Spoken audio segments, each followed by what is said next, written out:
नमस्कार, मैं शिखा श्रीवास्तव। चुनावी चौपाल में आपका स्वागत है। हरियाणा प्रदेश में जैसे जैसे चुनाव आगे बढ़ता जा रहा है, मुद्दों पर आधारित राजनीति भी चुनाव में अपना स्थान बनाती जा रही है। इसी के चलते हरियाणा के कार्यवाहक मुख्यमंत्री नायब सिंह सैनी ने भिवानी में पर्ची खर्ची के मुद्दे पर ध्यान देने के उद्देश्य से अचानक भिवानी के आकाश इंस्टीट्यूट पहुंचकर बच्चों के साथ बातचीत की और बगैर खर्ची पर्ची नौकरी लगने का संदेश प्रदेश के मतदाताओं को देने का प्रयास किया। देखिए, मेरे लिए बड़ी खुशी का बात है। आज मैं जन आशीर्वाद रैली यहाँ छोटी काशी भिवानी के अंदर मुझे भिवानी के लोगों के बीच में आने का अवसर मिला था और जब मैं रैली के बाद यहाँ से निकल रहा था तो आकाश इंस्टीट्यूट मेरी नज़र में आया। मैंने कहा तुरंत भी गाड़ी रोकिए और गाड़ी रोक करके मैं आकाश इंस्टीट्यूट के बच्चों के इंटरेक्शन किया, उनसे बातचीत किया। मैंने कहा कि आप सब जानते हैं क्या चुनाव चल रहे हैं? तो सभी ने कहा कि हम जानते हैं चुनाव चल रहे हैं। मैंने उनसे ये भी बात किया कि सभी दल अपना अपना एजेंडा लेकर के आते हैं। हमने भी अपना एजेंडा हरियाणा प्रदेश के लोगों के सामने रखा है, कांग्रेस ने भी रखा है। मैंने कहा कि हमारे विधायक जी मेरे साथ हैं, घनश्याम सराफ जी, ये लोगों के बीच में जाते हैं, युवाओं के बीच में भी जाते हैं और जब ये लोगों के बीच में, युवाओं के बीच में जाते हैं तो ये अपने उस एजेंडे के ऊपर बात करते हैं कि हम आने वाले समय के अंदर 2 लाख बच्चों को बिना पर्ची, बिना खर्ची के रोजगार देंगे। और जो दूसरा दल है कांग्रेस, उसके भी प्रत्याशी चुनाव में जा रहे हैं, उन्होंने भी एजेंडा रखा है। उन्होंने भी कहा है कि हम 2 लाख नौकरी देंगे, उनने भी 2 लाख की बात करी है।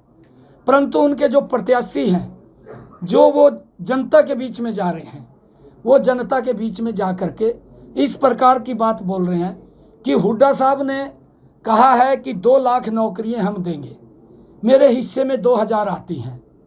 तो क्या मैं ये मन को बड़ा 2-3 दिन से बड़ी ठेस लग रही थी मेरे, तो मैं सोच रहा था कि कहीं ना कहीं बच्चों से इंटरेक्शन, बातचीत की जाए। आज मैंने बच्चों से बात किया है, मैंने पूछा है कि क्या पर्ची और खर्ची से नौकरी मिलनी चाहिए या बिना पर्ची खर्ची के मिलनी चाहिए। बच्चों ने स्पष्ट रूप से कहा कि जब हम मेहनत कर रहे हैं तो बिना पर्ची, बिना खर्ची के नौकरी मिलनी चाहिए। कांग्रेस की मंशा 2014 से पहले वो मंशा जाहिर हो गई है कि अगर ये सत्ता के अंदर आए तो बच्चों को नौकरी जमीन बेच करके दिलवानी पड़ेगी, माँ के गहने बेच करके दिलवानी पड़ेगी या बैंक से कर्ज लेकर के दिलवानी पड़ेगी। ये मंशा कांग्रेस की सामने आई है। उनके प्रत्याशी मंच के ऊपर बोल रहे हैं कि मेरे हिस्से में 2000 नौकरी आई है और मैं नौकरी जो इतने वोट दिलवाएगा मैं उसको दूंगा। परंतु क्या भ्रष्टाचार के ऊपर ही नौकरी देंगे? ये निर्णय हरियाणा के लोगों ने करना है। मैं तो आज बच्चों के बीच में आया था, बच्चों से इंटरेक्शन किया और बच्चों ने ये कहा कि हम मेहनत कर रहे हैं, मेहनत के ऊपर नौकरी लगनी चाहिए। बहुत से बच्चे ऐसे हैं जो बड़ा कोचिंग को सहन नहीं कर सकते, उसकी फीस सहन नहीं कर सकते, जैसे ये उसके लिए भी क्या कोई व्यवस्था करेंगे कि हर बच्चा कोचिंग ले पाए, कंपटीशन कर पाए? क्योंकि आर्थिक रूप से सक्षम परिवारों के बच्चे तो यहाँ हैं इस तरह के स्ट्रीम में। बाकी क्या ऐसा प्रोजेक्ट भी साथ शामिल करेंगे? बिल्कुल, ये चल रहा है प्रोजेक्ट। हमने लगभग गाँव के अंदर ई-लाइब्रेरी खोलने का हमने निर्णय किया है। इसीलिए लिया है कि बच्चे वहाँ पर अच्छी तरह से अपने पेपर की तैयारी कर सकें, वो वहाँ पर अच्छी तरह से कोचिंग कर सकें।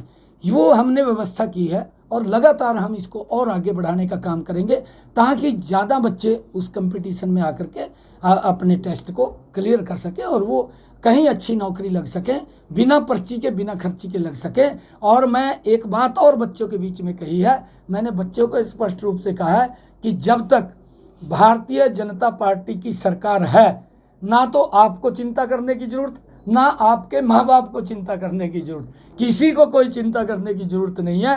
बिना पर्ची, बिना खर्ची के हम नौकरी देंगे। एक बड़ा मसला आता है पेपर लीक का जो मामला है, वो मेहनत करने वाले बच्चों की उस पर पानी फेर देता है। इस पर लगातार काम भी हो रहा है, लेकिन कहीं ना कहीं एक चैलेंज अभी बना हुआ है। क्योंकि हरियाणा नहीं, बाकी तमाम स्टेट में ऐसा देखा जाए, चाहे पार्टी सरकार किसी की हो। देखिए मैं इसके ऊपर बताना चाहता हूँ, हमारे यहाँ पर 1-2 घटनाएं ऐसी घटी हैं, ज़्यादा नहीं घटी। कांग्रेस के समय के अंदर तो पेपर ही बाहर आ जाता था, पेपर देने वाला कोई और होता था अंदर। कांग्रेस के समय में तो ऐसा था कि पेपर देने वाला भी बदल जाता था, ऐसी स्थिति होती थी।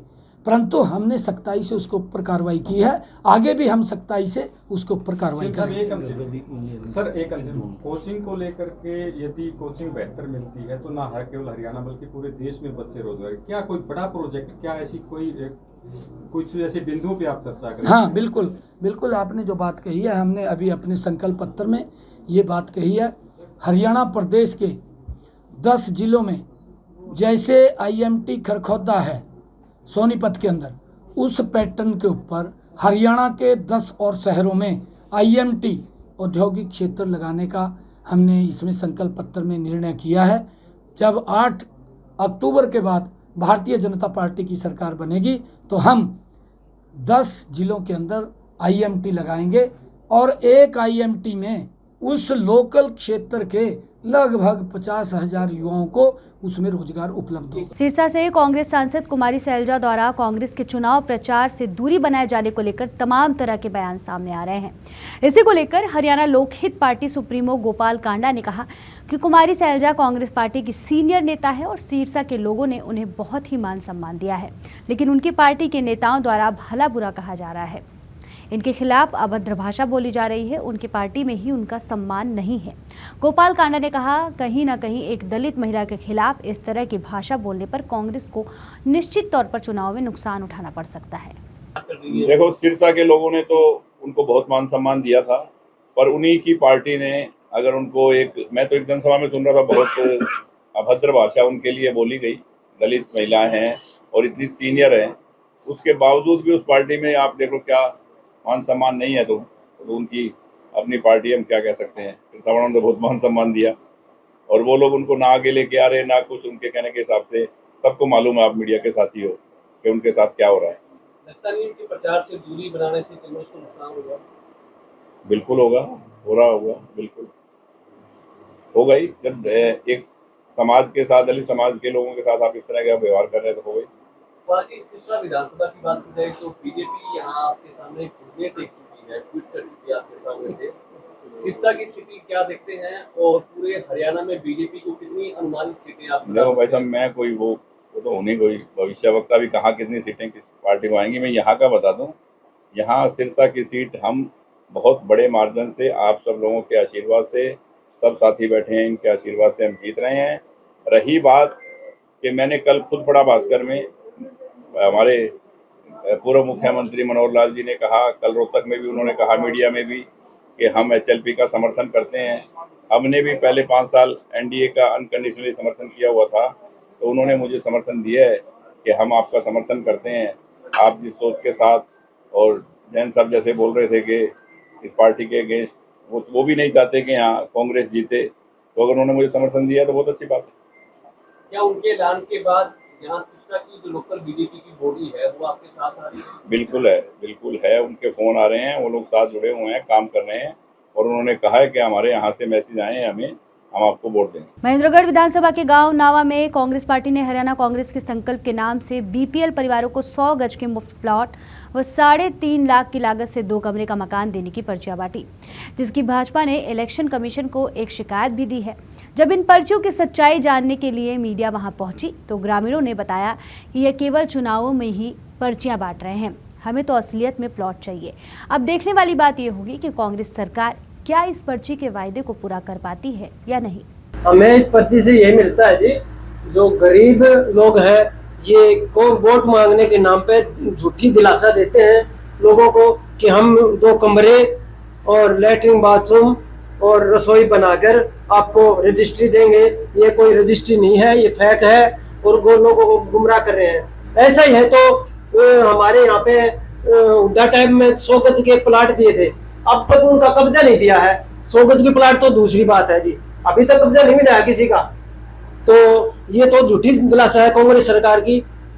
हम इस चीज से असंतुष्ट हैं। कोई कब दी गई थी पर्ची? ये पर्ची शायद होगी 10-15 दिन की बात, 10 दिन की होगी, 10 दिन, करीब 10 दिन।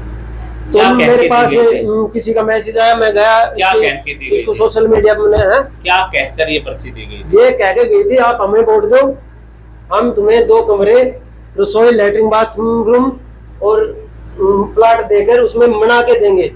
जैसे फ्लैट की चाबी नहीं देते हैं शहरों में, ऐसे आपको चाबी देंगे। तो ये लोगों को गुमराह कर रहे हैं जी। गाँव में कितने प्लाट होंगे? भाई हमें तो ये शायद नहीं, वैसे 2-3 प्लॉट है, बाकी हर गांव में आप मैंने दिखाया, जो मेरे पे सोशल मीडिया पर आ रहा है आपने दिखाया मैंने, तो ये हकीकत है। ये जहाँ भी जाते हैं लोगों को गुमराह कर रहे हैं जी। हमने प्लाट दो, आप पर्ची को क्या करना है, झूठी को मारकना आज तक प्लाट को मिलो ना, तो ये क्या बात होगी। ये आज झूठो लार सब दे जहाँ पर्ची दे के, जहाँ पर्ची मारो मुंडू में मारोगा। हमने प्लाट मिलना चाहिए, माना मकान मिलना चाहिए। क्या नाम है आपका? मेरे केसर देवी। कौन सा गांव है? गाँव लिखो जी। आप तो ये जो पर्ची कब देके गए, मतलब क्या कह के देके गए थे पर्ची? बेटा ने अच्छा बेटा अच्छा ठीक। ये जो पर्चियाँ मिली कब दे के गए आप? ये 6-7 दिन पहले तो क्या कह के दे के गए? कि ये प्लॉट मिलेंगे जब ये सरकार आती है, पार्टी आएगी तो। आपका क्या मानना है कि मानना तो ये जो वादा किया है तो वो वादा निभाएं। हाँ, हमें ये प्लॉट मिला। कांग्रेस पार्टी सदा बरगलाने का काम करती है। उन्होंने जो ये संकल्प पत्र के नाम से एक ये पर्चियाँ बांटी गई हैं, ये निराधार गलत है। इसके हम चुनाव आयोग में शिकायत भी करेंगे। पर्ची बांट नहीं सकते हैं ऐसे, और उनके पास क्या अथॉरिटी है कि जिन आदमियों को वो पर्ची देंगे उनको मकान देंगे। न सरकार आएगी न कोई बात होगी। ये लोगों को झूठ और बरगलाने का काम करते हैं। ये जो हमारे एससी के अंदर इनको ये लुभाने का काम कर रहे हैं, पर सब समझे हुए हैं। इन्होंने एससी के लिए क्या किया था। यही कांग्रेस पार्टी थी कि जिस दिन बहुत बड़ा मिर्चपुर का कांड हुआ था, उस कांड के अंदर हुड्डा जी की सरकार थी, इन्होंने एफआईआर दर्ज नहीं होने दी थी, और आखिर में बहन मायावती जी को आना पड़ा था, और जब उनके खिलाफ एफआईआर दर्ज हुई थी, ये वही कांग्रेस है, उसी के वही कैंडिडेट हैं, वही सारा सिस्टम है। लोग समझे हुए हैं, इन पर्चियों से वोट मिलने वाले नहीं हैं, और हम चुनाव आयोग में इसकी शिकायत करेंगे। गोकुल सेतिया का सिरसा की अनाज मंडी में भव्य स्वागत किया गया। उनके विधानसभा क्षेत्र में लोगों ने उन्हें फूल मालाओं और लड्डू के साथ जोरदार सम्मान दिया। गोकुल सेतिया का लगातार स्वागत शहर के अलग अलग कोनों में हो रहा है, जिससे उनकी लोकप्रियता साफ नजर आ रही है। कल पूर्व मुख्यमंत्री भूपेंद्र सिंह हुड्डा गोकुल सेतिया के समर्थन में एक जनसभा को संबोधित करेंगे। यह सभा उनके हितों को लेकर महत्वपूर्ण मानी जा रही है और स्थानीय लोगों की बड़ी संख्या में भागीदारी भी होने की उम्मीद है। बहुत बढ़िया चल रहा है जी चुनाव प्रचार, और रिस्पांस तो लोग वेट कर रहे थे 5 साल कि कब चुनाव आए, और जो मुसीबतें जो दिक्कतें 5 साल से लोगों को झेलनी पड़ रही थी उससे निजात मिले। तो अब समा आ गया है, लोगों में बड़ा उत्साह है। समस्या तो समस्या ही समस्या है जी। जब यहाँ के नुमाइंदे यहाँ रहते ही नहीं, 5 साल उन्होंने अपने आप को सिरसा से दूर रखा, पता नहीं उनको यहाँ पे रहने का कोई उनका मन नहीं था। चुनाव जीतते सार उन्होंने धन्यवाद तक करना ज़रूरी नहीं समझा।